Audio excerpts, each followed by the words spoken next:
Once upon a time in the deep mountains of Kazuno, Akita Prefecture, there lived a hunter named Sadaroku, known as a Matagi.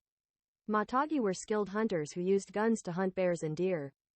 Among the Matagi, Sadaroku was particularly talented, and he possessed a special scroll given to him by the shogun, granting him permission to hunt in any foreign land. One spring, Sadaroku set out for a hunt with his faithful dog, Shiro. Shiro had a keen sense of smell and was a strong and courageous dog. He could quickly locate prey from a distance and fearlessly confront even the most formidable bears. Sadaroku cherished Shiro dearly. The mountains still had traces of snow as they searched far and wide for game, but for some reason, they couldn't find any that day. "Oh well, Shiro, let's head back," Sadaroku said. But just as he spoke, Shiro suddenly started barking loudly and dashed off towards the opposite mountain. Sadaroku exclaimed, "It's a mountain goat," and chased after it. The mountain goat was determined, and Sadaroku had a hard time catching up. Before he knew it, Sadaroku had crossed into the neighboring country, the southern province. Finally catching up, he took aim and shot the mountain goat. The sound of the gunshot attracted the Matagi from the southern province. "Hey, this is our territory in the southern province. You're not from around here," they shouted.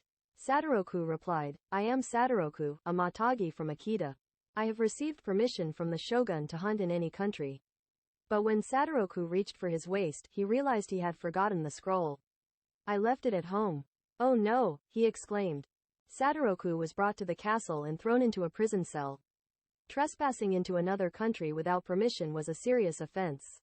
Despite being questioned by officials, without the scroll, he had no way to explain himself. Eventually, Sadaroku was sentenced to execution at dawn the next day. "If only I had that scroll," Sadaroku lamented. Suddenly, Shiro appeared in the prison cell, entering from who knows where. "Shiro, please bring me the scroll from home," Sadaroku pleaded. In response, Shiro let out a loud bark and immediately leapt out of the prison cell. "Shiro, I'm counting on you.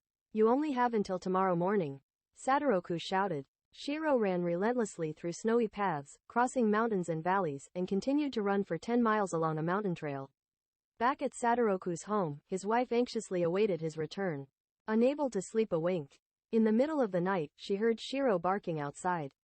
Opening the door, Shiro dashed inside.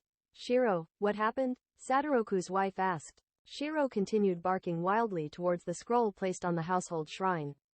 His wife suddenly realized and quickly took the scroll, placing it in Shiro's mouth. Shiro ran again, heading towards the neighboring country. The sky gradually brightened. Meanwhile, Sadaroku remained motionless in his prison cell, waiting for Shiro's return. Finally, dawn arrived. But Shiro didn't come back. Sadaroku was led to the execution site and executed by the officials. At that moment, a dog carrying the scroll in its mouth jumped into the execution grounds. But it was too late. Sadaroku had already gone cold. Shiro dragged Sadaroku's lifeless body to the forest on the pass and faced the direction of the southern province. He howled repeatedly, "Woof! Woof!" echoing in the distance. From that day onwards, the villagers named the forest Inubo no Mori, meaning forest of the dog's bark. They continue to pass down the touching tale of Sadaroku and Shiro, their deep bond never forgotten.